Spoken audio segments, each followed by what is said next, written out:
so, again, I told you that some of this stuff is gonna be familiar, which is good, makes it kind of nice, kind of ease into things. And then we're gonna get into a little bit of new material, when we talk about physical versus chemical changes and things like that. So, kind of a nice mixture, but I like this quote. It says, when we try to pick out anything by itself, we find it is tied to everything else in the universe. That is so true, because like, it's really hard to like, you look at something just kind of in isolation, where it doesn't have any connection to anything else.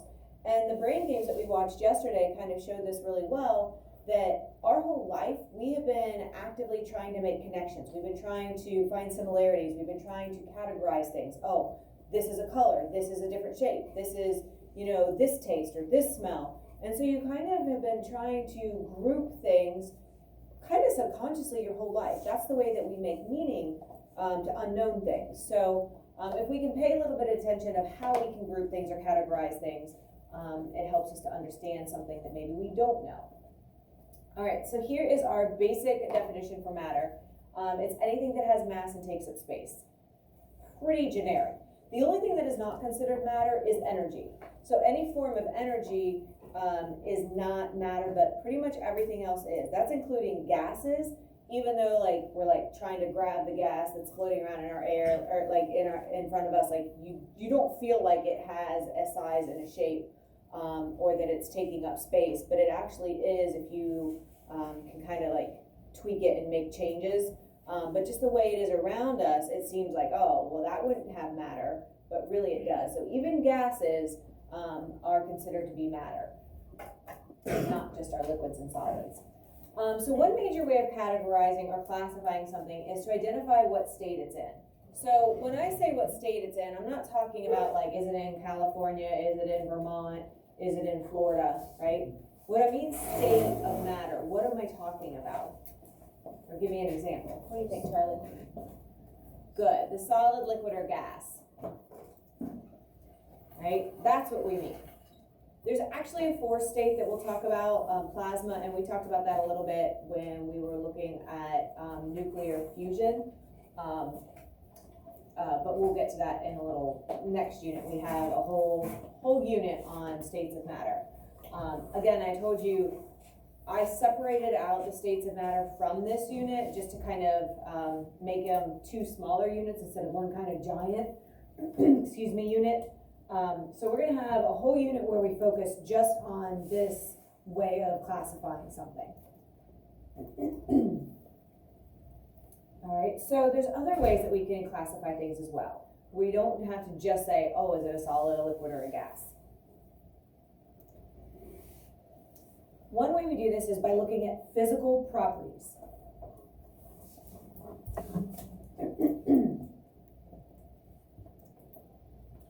These include very obvious things. They are just physical descriptors usually. Color, odor, hardness, density, conductivity, size, shape, viscosity, malleability, boiling and melting points. Those should look familiar probably from your vocab as well. So obviously like color and odor, super easy. Like we know exactly what you're talking about if you tell me the color or the smell of something, right? Density, we just had a whole unit on, so that's good. So remember, anytime you're talking density, it is a physical property, all right? Viscosity, malleability, conductivity might sound a little familiar, but we'll get into those details because they might be a little bit more unknown to you. But those are kind of our basics. And then the other major way that we can categorize or group things is if we look at something, how it is affected chemically. So what are the chemical properties that it has? How reactive is it? What does it react to? What does it react with? So thinking back to what you guys know about the periodic table, those alkaline metals and our halogens, right? They are all very, very reactive because it's based on the number of electrons in their valence level, right? So based on their chemical composition, how they are chemically arranged, it's going to influence how they are going to react with other things. Our noble gases, they just sit there on their donkeys, right, and do nothing because they have that full valence. So their chemical composition is basically what's kind of dictating how they react, if they react, when they react, how they react, and with what. So, has a lot of say about what something is. And then finally, a third way that we can kind of characterize or classify things is by determining what's it composed of. So what's its composition? What is the substance actually made of? Is it considered to be pure, where it's all one thing? Or is it a mixture, where it has multiple things? Is it heterogeneous or homogeneous? You might be thinking, well, what in the world is that? We'll get to it. That's probably, anybody recognize those terms from 8th grade science at all? What about our genetics? We had those homogeneous alleles or those heterogeneous allele pairs, like a big A, or little a, or big A, little a, right? We talked about those terms, so we'll talk about that more when we get to that part. Is it a solution? We'll talk about what a solution is. And this is also going to include mixtures and how to use their own properties to separate them. We have a lab that we're going to do this unit, and it's one of my favorites because you guys get really frustrated sometimes trying to complete this lab. And sometimes when you get frustrated, that's when you actually start to learn and start to kind of put things together. So it's always interesting, entertaining for me to watch as different groups go through this process. You're going to be given a bowl, and it has a variety of items in it. And you're going to have to use physical properties to separate those items out. And so you are only given a certain number of tools or equipment that you can use to help you separate this mixture out. So it's pretty interesting, but we'll kind of take a look after you've had some experience with physical properties, how you could use those to separate this bowl that has a weird variety of items in it. Okay, so let's look at how we could use physical properties to separate things out. So remember, this is any characteristic that can be observed or measured without changing the physical, without changing like the composition or what the item is made of. So you are not changing it chemically. You are just changing, its appearance, possibly, its size, its shape, maybe even its color. But you are not changing what it is made of. Do you guys remember talking about physical and chemical weathering in 8th grade science? So there's a lot of like throwbacks to last year in this unit. Remember we talk about physical versus chemical, like a physical change is where you break a rock up, but a chemical change is like acid rain where it's actually dissolving the rock, right? Do you guys remember my example of the sugar cookies at Christmas time? They were all broken in the bottom of the cookie jar and I ate them. And then like a couple hours later, I got really sick for 3 or 4 days and was throwing up. Do you remember? Yeah, gross. Usually you do remember that gross stuff. So if you didn't have me, obviously you don't remember. But I gave that example that at Christmas time, about 5 or 6 years ago, sugar cookies are my favorite. And I'd eaten all of them except for like, there were 3 or 4 broken ones at the bottom of my cookie jar. And I was like, that's it. I'm eating them. I'm going to be done with them, like, got to start eating healthy. So I ate all the rest of the cookies, and then, like, I just got the flu, like, a couple hours later. So the only thing I had eaten were those sugar cookies that morning, right? And so when I ate the broken sugar cookies, it still looked like a Santa Claus head or a reindeer hoof. Like, you could still tell what it was. Like, it was still a sugar cookie. But when I saw that cookie a couple hours later, after I had thrown it up, it had been chemically changed. And it no longer looked, tasted, or smelled like the original sugar cookie. Yeah, so the physical change was the broken cookie that was at the bottom of my jar. The chemically changed cookie was the partially, Katie's giving me that, are you serious? We're talking about this right now? That disgusted look, I love it. So when I saw that cookie again after I'd thrown it up, it did not look at all like the original sugar cookie because it had started to be chemically changed and it had started to be chemically digested. So that's always like my big go-to example. Physical weathering, it's still the same thing. Chemical weathering, it has changed. Not that a chemical change is always make something gross, but in this case, when food starts to get digested and then it gets puked back up, that's pretty gross. So there you go. You can start your day with that nice reminder of my puke story. Right, so some examples when we're talking about physical changes are going to include like describing its size, its shape, its texture, possibly its color and odor, its boiling point. So what temperature does that item specifically boil? Because everything has a set boiling point. It's not always the same as what water is. We're familiar with water. Also the same thing can be true with the melting point. There is a set temperature which all pure substances will melt, right? So a certain temperature. And then malleability, hardness, conductivity, viscosity, we'll get into those here in a minute. And then density, I think maybe magnetism? Yeah, magnetism. So here's the list of things that you may use when you're using a physical property to describe something, or to classify it, or to group it. Because remember, a property is just like a characteristic. Like I could say some physical properties of you would be, you know, you have brown hair, you have blue eyes, you are 5'5", you are 140 pounds, right? Like you could use those physical properties or characteristics to describe you, right? Or to describe each of us.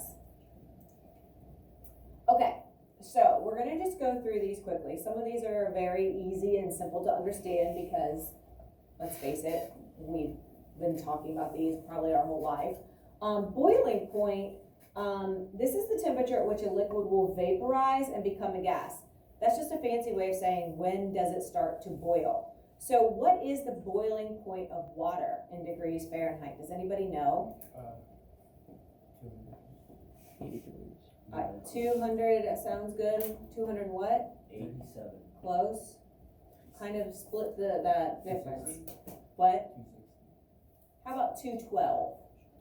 I'm impressed. Usually like the 200, that's pretty good. Like you even got, so in Fahrenheit, the boiling point is 212 degrees. So if you keep this water at 200 degrees, it's going to be really hot and steamy, but it's not going to actually start to boil, okay? So it's when you reach that 212. Now, not everything has 212 as a boiling point.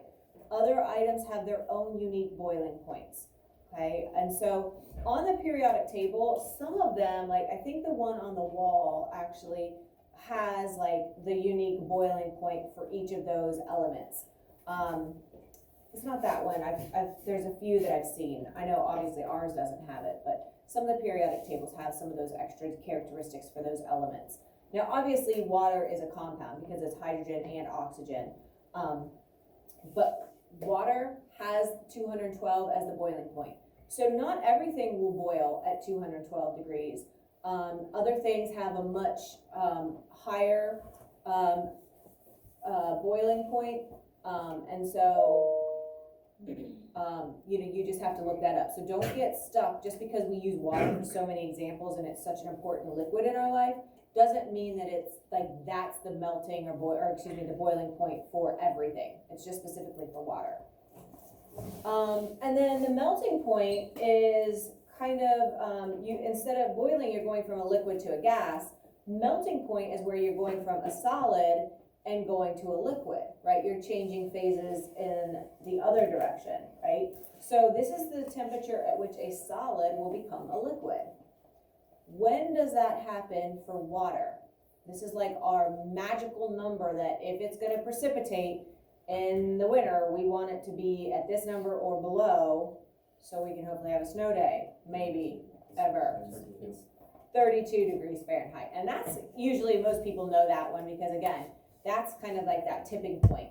I remember probably like, 8 years ago or so, we went out to North Dakota to pick up a couple horses, and on the way home, we were driving and it kept getting colder and colder and colder, and it was raining, and we were like, oh man. So we were looking at the routes and we're like, we need to take the more southern route so we can stay where it's above freezing, because going the northern route, the way that we had gone out there, like the temperatures were already freezing, and so the roads were getting slick and like it was starting to get icy and snowy, and we would prefer to drive in the rain than the snow and ice. So we were looking, and like I was driving, of course, because it's always when I'm driving that stuff starts happening. And so it was like, 40 degrees, and then it went to 39 and 38, and it's raining like crazy. And it got to 32 degrees on the truck, and this doesn't always happen instantly, but like all the windows iced up. I could see like up ahead, like there were semis that were like jackknifed in the road, and I'm just sitting there like, oh my gosh, this is not happening. And like my husband, he was he was in the passenger seat, but we didn't want to like make any sudden moves but I was like, why do I have to be the one driving right now? But we took a route where we could start heading south, and slowly went to 33, went to 34, stuff started melting, and it kind of went back to rain again. So it is kind of that magical number, and so we're a little bit more familiar with that one. But all right, malleability, and this might be, have you guys heard this term before? Something is malleable. It's kind of a weird word. All it means is it able to be formed and bent without breaking? So copper is a really good malleable metal because it's kind of soft. Like you can shape it and bend it and form it and kind of hammer and beat on it, and it's not going to crack. It's not super brittle. So it's capable of being kind of shaped and manipulated and changed without breaking or cracking. Okay. So if you take a hammer and you hit a piece of ice, it's going to shatter. If you take a hammer and you hit this copper, like a hunk of copper, it's not going to break into a bunch of pieces and shatter. All right, so malleable just means, kind of, is it able to be manipulated and moved around?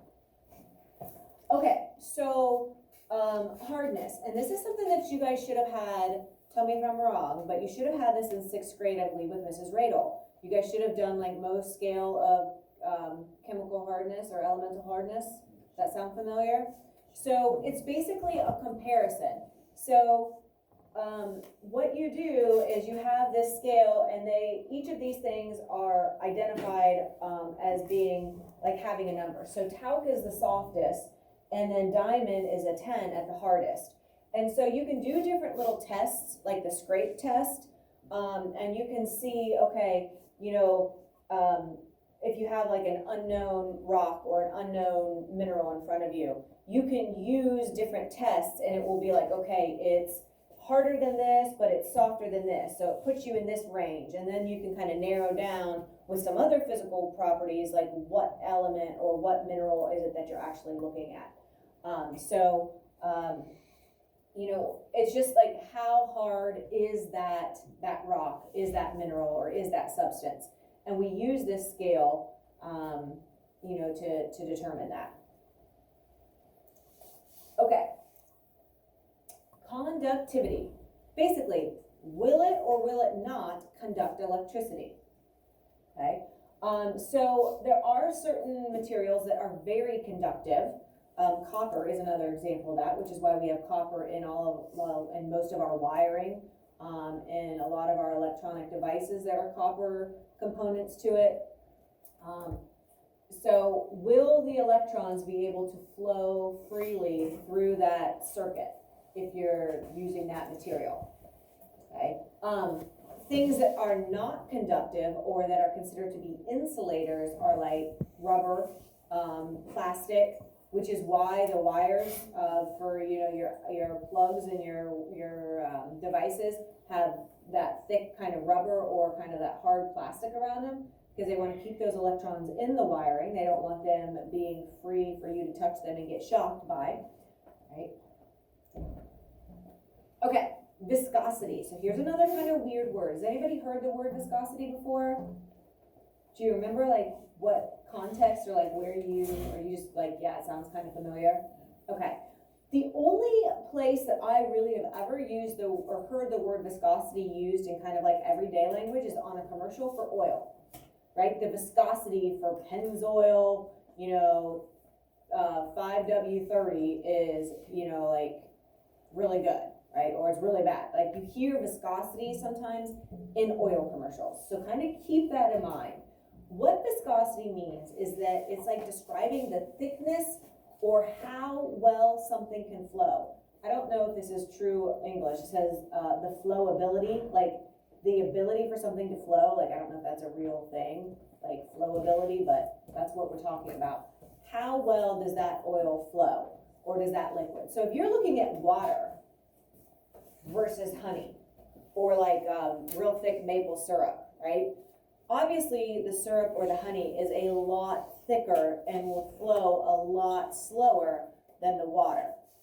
So if you have motor oil, and the point of the motor oil is to coat the moving parts in the motor of your vehicle, you want that oil to be able to stick and coat without like trying to like be too thick where the pistons and the moving parts can't move well, but you want it to be able to coat it and stay on it so that it helps reduce that friction, so that it reduces the temperature. You don't want your motor getting too hot and locking up, right? That can be very expensive and we don't want that happening. So that viscosity level, there are certain motors that have like an optimal thickness for the oil. And that's why, you know, diesel engines versus, you know, your regular gas engines or just different engines in general have a certain viscosity that they require. So you can't just put any motor oil in any engine, right? You need to have the right one for your engine. And so that's why, like, different motors are specific to what is best for them, for like how thick do they need that oil to be to coat the moving parts but not slow them down and cause them to have to work too hard to pump that oil through. All right, so there's kind of like that fine balance. But water is a lot less viscous than the honey, right? Honey is a lot thicker, it's gonna flow a lot slower. And so you basically can just compare or rate, you know, how viscous is it compared to this, right? And obviously that's only helpful if you're talking about liquids, right? That's not really gonna do anything if you're looking at solids or gases. Okay, so color, right? I don't think we need to say anything about that. Odor, again, don't think we need to do anything about that. Okay, and then density. Well, we just had a whole unit on density. So it's kind of nice that we started with density, and so we don't have to like get into the specifics. Obviously, it is the amount of mass in a given space, mass divided by volume, right? And then finally, magnetism. Basically, is an object affected by magnetism or is it not, right? Are those domains aligned, making it magnetic, or are they not aligned, okay? And so this is a real easy one to see. Density is also a very visual one. So some of these, if you think about it, a lot of times, like if you're using your senses to determine something, you're probably dealing a lot of times with a physical property, right? The smell of it, the feel of it. Obviously you're looking at it to see like the color or something like that. But using your senses a lot of times is going to be a kind of an indication that you're looking at a physical property. Okay, yeah, that's a good place to stop.